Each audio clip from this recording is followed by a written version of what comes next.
तो अगले एपिसोड में दिखाया जाता है, यहाँ हम देखते हैं कि ये दोनों ही एक बिस्तर पर बैठकर बातें कर रहे थे। तभी वो कहती है कि मेरे अंदर कोई कीड़ा है, और यहाँ पर इन दोनों के बीच में कुछ रोमांस की बातें शुरू हो जाती हैं। और धीरे धीरे हम देखते हैं कि इन दोनों के बीच में रोमांटिक बातें काफी रोमांटिक में बदल जाती हैं और दोनों एक दूसरे से साथ रोमांस करना शुरू कर देते हैं। तभी हम देखते हैं कि जब वो लड़का यानी भिकू बाथरूम में होता है तो उसको एक अजीब सी शक्ल का कोई आदमी दिखाई देता है जो कि अध जला है और उसके दाढ़ी है, और वो एकदम जैसे ही उठता है तो एकदम अचानक उसके पीछे से वो गायब हो जाता है और ये चौंक जाता है कि अभी तो कोई दिखा था मेरे को। और वो कहता है क्या था ये हो क्या रहा है इस घर में यार, हाँ रोज कुछ ना कुछ हो रहा है इस घर में। हो सुबह का वक्त है और यहाँ पर हम देखते हैं कि उसकी दोनों भाभी उसके पास आ जाती हैं और परिणीता काफी परेशान है। तभी वो कहती है एक भाभी के क्या हुआ, कुछ तो खा ले, क्यों परेशान है। तभी स्नेहा कहती है ऐसे करने से तुम्हारी आई वापस नहीं आ जाएगी, कुछ तो खा लो। तभी परिणीता कहती है पता नहीं माँ ने कुछ खाया होगा कि नहीं। तभी एक उसमें से भाभी कहती है कि अरे अगर तुम ऐसा करोगी ना तो आई को भी अच्छा नहीं लगेगा, खाना खा लो तुम। तभी अंदर भावेश आ जाता है, भावेश उन तीनों के पास आके खड़ा हो जाता है। तभी उनमें से एक भाभी बोलती है कि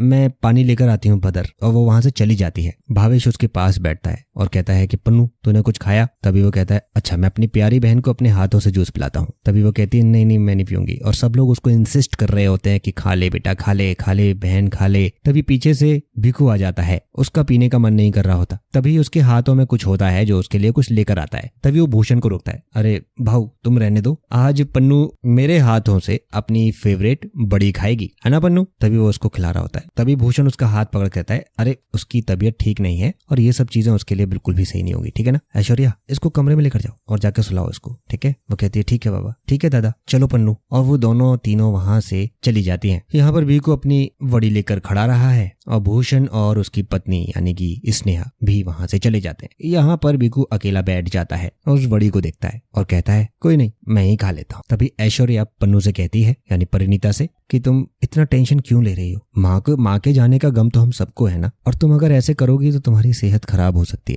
है ना। तभी भावेश वहां पर आ जाता है, कहता है इसने कुछ खाया, कुछ नहीं दादा। तभी वो उठ के बोलती है ऐश्वर्या के क्या हुआ दादा। तभी बीच में परिणीता बोलती है दादा आज आप सुबह से कुछ दिखाई नहीं दिया हमें। तभी वो कहती है हाँ मैं वो पुलिस स्टेशन गया था इसलिए, वो पोस्टमार्टम की रिपोर्ट आई है ना, आई की डेथ नेचुरल थी। तभी वो ऐश्वर्या कहती है तो माँ ने ऐसा क्यों लिखा था कि। तभी भूषण कहता है कि माँ की डेथ नेचुरल आई है यानी उनको किसी ने मारा नहीं। तभी ऐश्वर्या कहती है कि तो वसीयत में ऐसा क्यों लिखा था कि उनकी मृत्यु हो जाएगी। तभी भूषण कहता है वो ही जानती है, और वहां से वो चला जाता है। यहाँ पर परिणीति और ऐश्वर्या खड़े होकर परेशान हो रहे होते हैं। परिणीति ऐश्वर्या को गले लगा लेती है और रोने लग जाती है। रात का वक्त है और यहाँ पर हम देखते हैं कि स्नेहा के पास एक नेकलेस होता है जो कि अपने उतार कर रख रही होती है। तभी पीछे से भावेश आता है और स्नेहा को हाथ लगाने की कोशिश करता है, उसको हग करने की कोशिश करता है, लेकिन वो उसका हाथ झटक देती है और कहती है छोड़ो मुझे। तभी भूषण कहता है क्या हो गया, ऐसा क्यों बिहेव कर रही है। तभी वो कहती है मैंने आपके लिए वट सावित्री का व्रत रखा और आपने मुझे धोखा दिया। क्या बोलती है।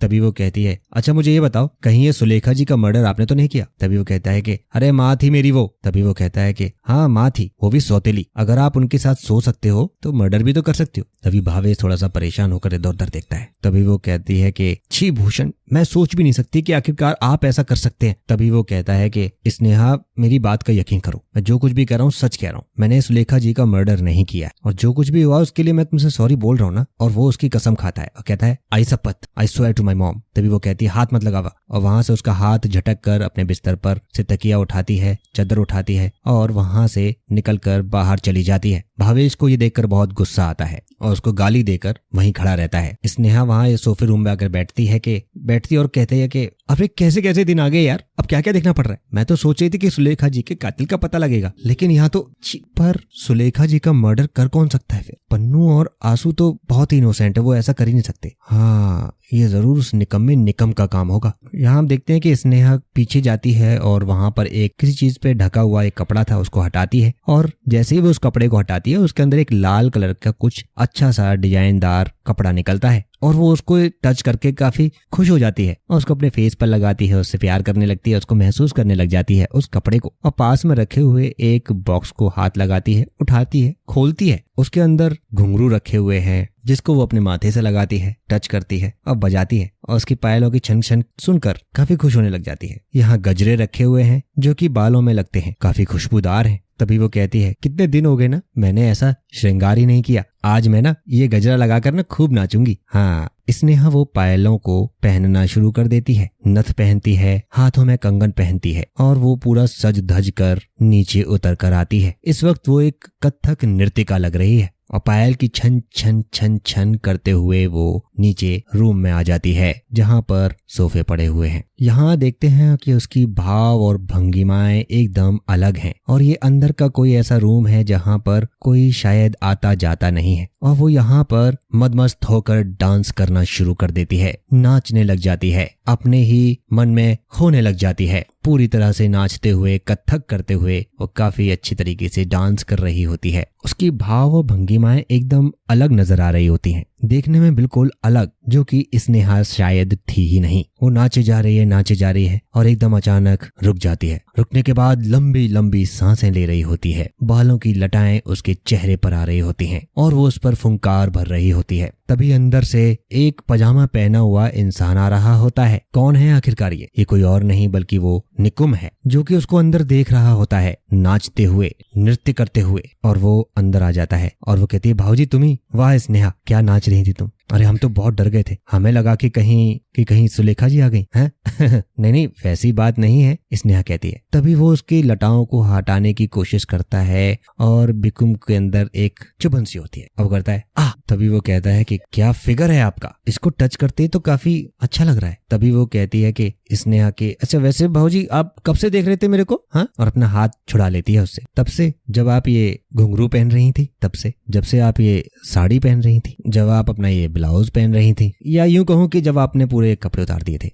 भाऊ ऐसे। तभी वो उसको काफी इम्प्रेस करने की कोशिश कर रहा है। तभी वो कहता है, एक बार मेरे साथ प्यार करके तो देखो। और वो उसको काफी बहला रहा होता है। यहाँ हम देखते हैं कि वो मान जाती है तो कहती है ठीक है। वो कहती है कि मैं भी चाहती हूँ कि आप मुझे भूषण से ज्यादा प्यार करें। यहाँ हम देखते हैं कि स्नेहा और मिकम, जो कि वहाँ उसको देख रहा था डांस करते वक्त और उसने उसको कपड़े बदलते हुए भी देखा था। उसके बाद वो स्नेहा के पास आ जाता है और उसको बहलाने लगता है और उससे प्यारी प्यारी बातें करने लग जाता है। यहाँ पर हम देखते हैं कि स्नेहा भी उसकी बातों में फंस जाती है और वो उससे कहती है कि ठीक है, हम भी देखना चाहते हैं कि आप मेरे पति से ज्यादा मुझे प्यार करें। तभी वो उसको अपने करीब भर लेती है बाहों में और यहाँ हम तभी देखते हैं कि इन दोनों के बीच में रोमांस शुरू हो जाता है। ये इसकी सिस्टर इन लॉ है स्नेहा और वो उसका भाई यानी कि देवर, और इन दोनों के बीच में काफी रोमांस होना शुरू हो जाता है। तभी उन दोनों के बीच में काफी चरम सीमा पर प्यार पहुंच जाता है। अगले सीन में हम देखते हैं तभी उसकी भाभी स्नेहा उससे कहती है कि अरे आप आंसू को भी ऐसे ही मजे देते थे क्या? वो कहता है कि अरे आंसू तो क्या, मैं उसकी माँ को भी ऐसे ही करा करता था। और एकदम वो चौंक जाती है और वो कहती है स्नेहा क्या? तभी अगले ही पल हम देखते हैं कि यहाँ पर सुलेखा बालों में गजरे लगाए हुए खड़ी हुई है, नई सी साड़ी पहने हुए खड़ी हुई है और यहाँ पर ये भीकुम उसके लिए एक नई साड़ी लेकर आया हुआ होता है और पीछे से आकर उसको वो साड़ी उड़ा देता है। तभी वो कहती अगो भाई साड़ी, क्या बात है निकुम, ये मेरे वास्ते लाए हो? तभी वो कहता है बस आपके लिए। आपको पता है कल सुबह जब आप ये साड़ी पहनकर निकलोगी बहुत अच्छी लगोगी। अच्छा ऐसे? वो भी सासू माई जी। अरे ये सब अपनी आंसू को दिखाना। तभी वो कहता है अरे आंसू में ये बात कहाँ। और यहाँ हम देखते हैं कि वो उसको बाहों में भर लेता है। तभी हम देखते हैं कि यहाँ पर निकम अपनी सासू माँ को ही प्यार करना शुरू कर देता है और इन दोनों के बीच में रोमांस शुरू हो जाता है। यहाँ पर हम देखते हैं कि निकम और सुलेखा, जो कि इस वक्त स्नेहा के पास है, पहले इसके और सुलेखा के बीच में क्या रिश्ते थे उसके बारे में उसको बता रहा होता है और यहाँ पर वो बताता है कि सुलेखा और उसके बीच का संबंध कैसा था। तभी स्नेहा कहती है ये सुलेखा जी ने भी आखिर कहाँ कहाँ गुल खिलाए हैं। तभी वो कहती है कि कहीं तुमने सुलेखा के साथ मर्डर तो नहीं किया ना? नहीं, वो सुलेखा तो मेरी माँ जैसी है ना। और देखो ये कुछ भी तुम आंसू को मत बताना प्लीज। हाँ, ये सब हमारे बीच में रहना चाहिए। हाँ ठीक है, मैं आंसू को कुछ नहीं बताऊंगी, पर तुम्हें सुलेखा जी की तरह ही मुझे रोज प्यार करना होगा। वो कहता है ठीक है, हाँ मैं करूंगा साथ में तुम्हारे साथ, हाँ रोज। चलो फिर स्टार्ट। नेक्स्ट मॉर्निंग का सीन हमें दिखाया जाता है और यहाँ पर हम देखते हैं कि पांचों लोग यहाँ पर बैठे हुए हैं। तभी भूषण कहता है ऐसा पन्नू कैसे काम चलेगा? ऐश्वर्या तुम इसको कुछ खिलाओ पिलाओ, हाँ इसके लिए जूस ले आओ। तभी वो कहती है पन्नू ये लो चाय लो, और ऐश्वर्या से गलती से उसके ऊपर वो चाय गिर जाती है और चाय बहुत गर्म होती है और वो चिल्लाने लग जाती है आ। तभी वो कहता है कि जाओ इनको रूम में लेकर जाओ, जल्दी जल्दी उठाओ। पहले ना आइस लगाना फिर मलहम लगाना, जल्दी जाओ। और ये काम भी कम करता है। तभी ऐश्वर्या और स्नेहा उसको उठाती हैं। जाओ जाओ जाओ, इनको जाकर ना उठाओ। और फिर उसके बाद वो पन्नू को उठाती है, उसके बाद उसको रूम में लेकर चली जाती है। वहां पीछे वो वकील आ जाता है। वकील ये सब देख रहा होता है। तभी वकील भूषण से कहता है, क्या हुआ भूषण, ये सब ठीक तो है ना? हाँ वकील साहब आइए। तभी वो वकील अंदर आ जाता है और दोनों यहाँ पर भूषण और वो दोनों यहाँ पर बैठे हुए हैं। तभी वकील कहता है, भूषण मैं कह रहा था कि ये जो कातिल है ना, ये बहुत शातिर है। अभी तक तो मौत का रीजन भी पता नहीं चला है। तुम लोग थोड़ा संभल के रहना। मुझे तो लगता है ना कि कातिल आप लोगों की फैमिली में से कोई एक है। तभी वो कहता है, क्या कह रहे हैं आप? और भूषण यहाँ थोड़ा सा परेशान होने लग जाता है। तभी वकील कहता है कि अपने आप को संभालो, और अगर कोई काम हो तो मुझे जरूर बताना। और वो वहां से उठता है, उसके कंधे पर हाथ रखता है। उसके बाद वहां से वो कहता है कि अच्छा ठीक है, अभी मैं चलता हूँ, बाद में आके मिलता हूँ। यहाँ भूषण अकेला बैठा रह जाता है और कहता है कि कौन हो सकता है, किसने किया होगा मर्डर? परिणीता, ऐश्वर्या या स्नेहा? तो इसी के साथ में ये एपिसोड यहाँ पर खत्म होता है। अगले एपिसोड में जल्द मिलेंगे। तब तक के लिए नमस्कार, धन्यवाद।